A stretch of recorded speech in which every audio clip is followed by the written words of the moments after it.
प्रिय विद्यार्थी, मैं क्रांति सर क्लास 9 की कक्षा में आपका स्वागत है।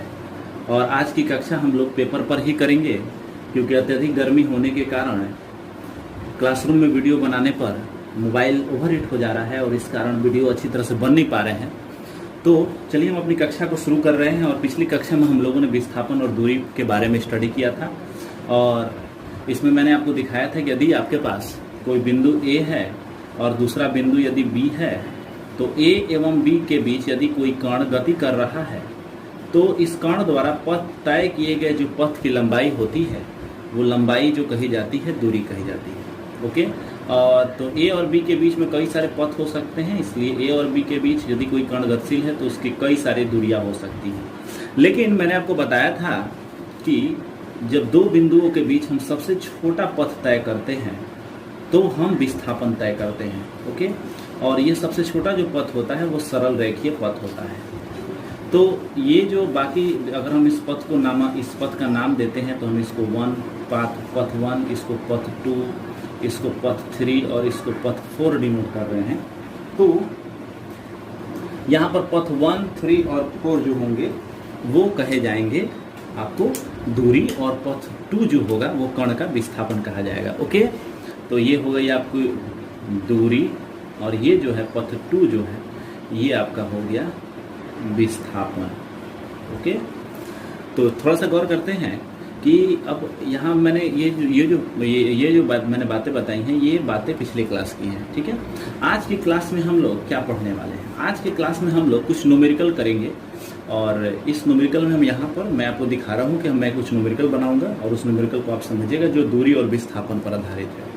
तो चलिए सबसे पहला हम न्यूमेरिकल ले रहे हैं और इस न्यूमेरिकल में क्या है कि एक लड़का है, एक बालक है और वह सबसे पहले क्षैतिज दिशा में 10 मीटर की दूरी तय करता है। ठीक है।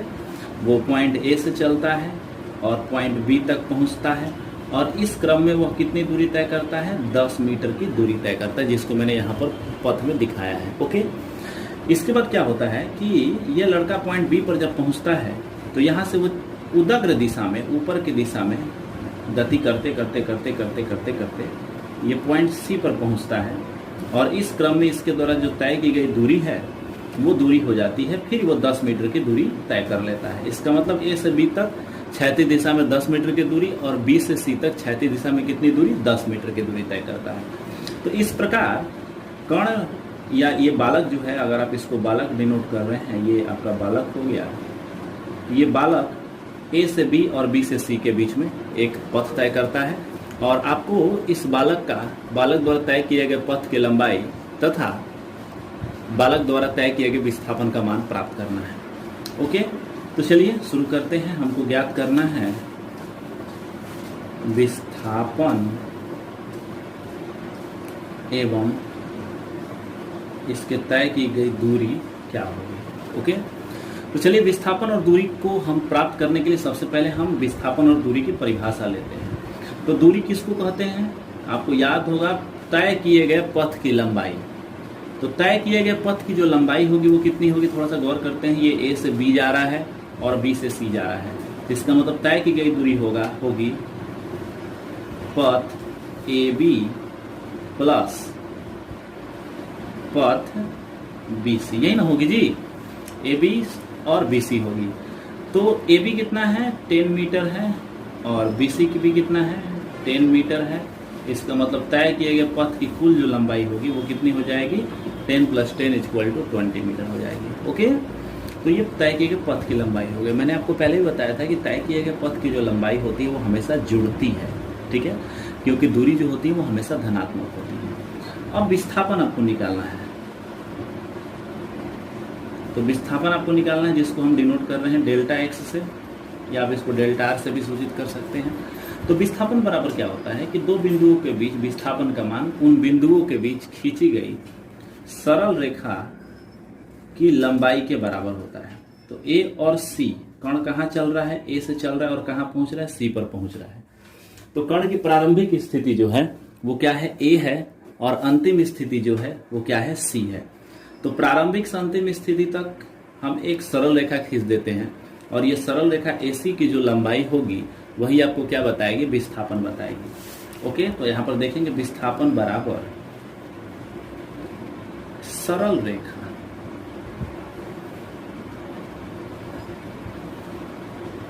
AC की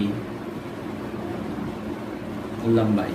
ओके, अब ये सरल रेखा AC की लंबाई कितनी होगी, थोड़ा सा गौर करते हैं।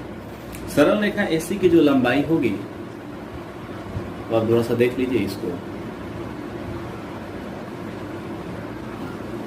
सरल रेखा AC की जो लंबाई होगी वो हम निकालना है। तो आप इस त्रिभुज को देखिए, ये जो त्रिभुज है, इस त्रिभुज को मैं यहाँ बना रहा हूँ और आप देखेंगे इस त्रिभुज में ये एक समकोण त्रिभुज है, A B और ये क्या हो गया, C हो गया। तो AB का जो मान है वो कितना है, 10 मीटर है। BC का जो मान है वो कितना है, 10 मीटर है। तो AB क्या हो गया, ये आधार की तरह व्यवहार कर रहा है और BC लंब की तरह व्यवहार कर रहा है। तो AC हमको निकालना है, तो ये कैसा व्यवहार करेगा, कर्ण की तरह व्यवहार करेगा। और पाइथागोरस प्रमेय से क्या होगा कि कर्ण बराबर होता है रूट अंडर लंब स्क्वायर प्लस आधार स्क्वायर। तो लंब के जगह पर क्या है, BC है और आधार के जगह पर क्या है, AB है।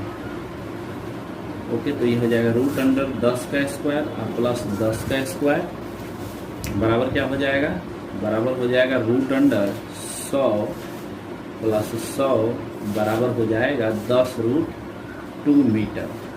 ओके, तो यहाँ पर आप देखिए दूरी का जो मान आ रहा है वो आ रहा है आपको 20 मीटर और जबकि विस्थापन का जो मान आ रहा है वो कितना आ रहा है, 10√2 मीटर।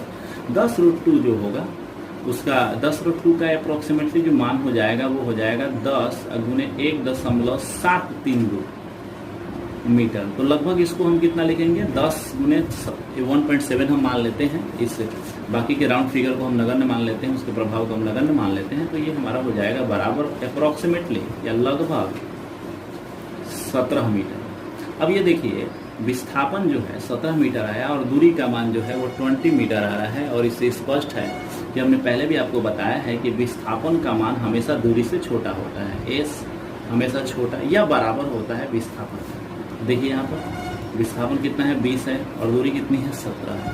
तो इससे भी ये स्पष्ट हो जाएगा कि ये जो आंसर है एकदम करेक्ट है। ओके, चलिए बहुत अच्छा। आइए एक और हम एग्जाम्पल ले रहे हैं और ये एग्जाम्पल जो है वो है, केवल इसको समझने के लिए मैं आपको बता रहा हूँ, ठीक है। या आप इस चीज़ को समझेंगे विस्थापन और दूरी के कंसेप्ट। तो मान लेते हैं हमारे पास एक वृत्ताकार मैदान है। ओके, एक वृत्ताकार मैदान हो गया और इस वृत्ताकार मैदान में एक बालक इस वृत्ताकार मैदान पर चक्कर लगा रहा है, मतलब ये इस पर दौड़ रहा है, ठीक है। और ये वृत्ताकार मैदान की जो त्रिज्या है उसको मैंने मान लिया है R बराबर 10 मीटर। तो ये लड़का अगर 4 चक्कर लगा रहा है, 4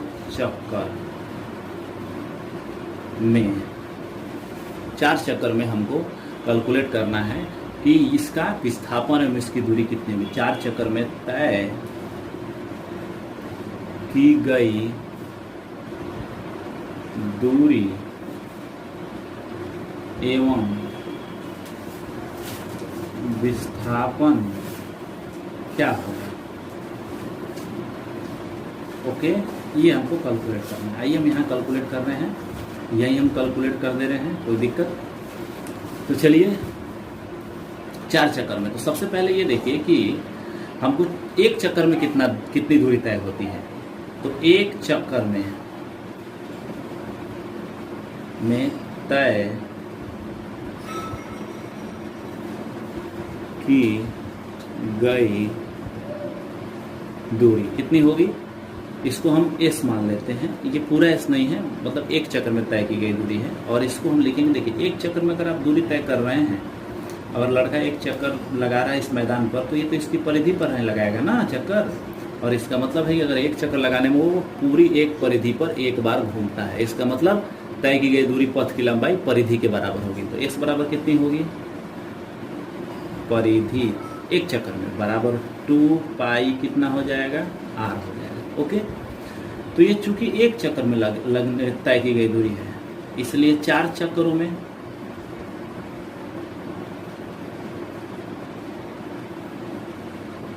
तय की गई दूरी कितनी होगी, 4 चक्रों में तय की गई दूरी अगर आपको कैलकुलेट करना है तो आप लिखेंगे s गुने 4, क्योंकि एक चक्कर में तय की गई दूरी s है और 4 चक्कर में तो 4 से गुना करेंगे, बराबर कितना होगा 4 गुने 2 पाई r, तो 4 गुने ये कितना हो जाएगा 8 पाई r हो जाएगा। ठीक है, तो s बराबर कितना हो जाएगा, कुल तय की गई दूरी, अगर आप इसको s से तो यहाँ डिनोट ही कर दिए हैं, टोटल डिस्टेंस, टोटल डिस्टेंस कितना हो जाएगा बाबू रे, तो ये हो जाएगा बराबर 4 गुने 2 pi r equal to 8 pi r. कोई दिक्कत, 8 पाई आर टोटल डिस्टेंस इसका हो गया, कोई दिक्कत।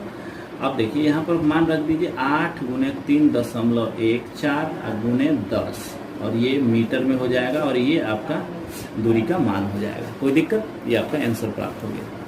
अब थोड़ा सा गौर करते हैं कि अगर हमको विस्थापन निकालना है, इसी प्रॉब्लम में विस्थापन निकालना है, ठीक है, तो विस्थापन कितना हो जाएगा,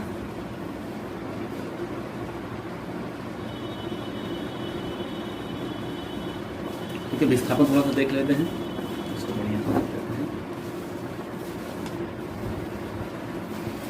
हैं, मिल रहा था, विस्थापन थोड़ा सा देखते हैं। विस्थापन जो होता है जिसको हम डिस्प्लेसमेंट बोलते हैं,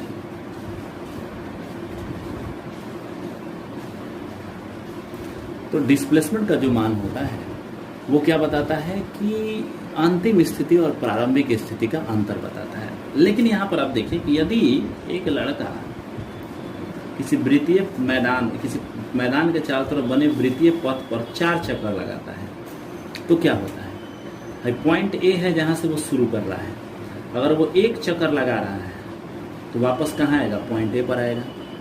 अगर वो दूसरा चक्कर लगा रहा है तो वापस कहाँ आएगा, पॉइंट ए पर आएगा। तीसरा चक्कर लगा रहा है तो वापस पॉइंट ए पर आएगा, और जब चौथा चक्कर भी लगाएगा तो वापस पॉइंट कहाँ आ जाएगा, ए पर आ जाएगा। अब देखिए यहाँ पर 4 चक्कर लगाने के बाद ये लड़का एक क्लोज लूप बना दे रहा है। क्या बना रहा है, क्लोज लूप, बंद पथ। तो इसका मतलब है कि 4 चक्कर में क्लोज लूप बनेगा। और आप जानते हैं पिछली कक्षा में मैंने आपको पढ़ाया है कि क्लोज लूप में डिस्प्लेसमेंट कितना होता है, 0, क्योंकि जिस बिंदु से चलता है कण उसी बिंदु पर वापस आ गया है, तो विस्थापन उसका कितना हो जाएगा, 0। इसलिए विस्थापन कितना होगा, डेल्टा x बराबर क्या होगा, 0 हो जाएगा। तो दिक्कत, तो इस प्रकार से आपने ये देखा, आपने 2 प्रॉब्लम देखे हैं। पहला जो प्रॉब्लम है उसमें हमने एक कण को पहले क्षैतिज और फिर उदग्ध दिशा में गतिशील कराया और उसका दूरी विस्थापन प्राप्त किया है। और दूसरा जो प्रॉब्लम है उसमें हम ये देख रहे हैं कि एक वृत्तीय मैदान पर जिसकी त्रिज्या 10 मीटर है, एक कोई लड़का अगर 4 चक्कर लगा रहा है तो तय की गई दूरी उसकी हमने यहाँ प्राप्त की है, और साथ ही हमने कण का विस्थापन भी क्या किया है, प्राप्त किया है। ओके विद्यार्थी, तो फिर हम अपने नेक्स्ट वीडियो में जब आते हैं तो हम डिस्कशन करेंगे स्पीड पर। किस पर डिस्कस करेंगे, स्पीड पर। ओके, तब तक के लिए गुड बाय।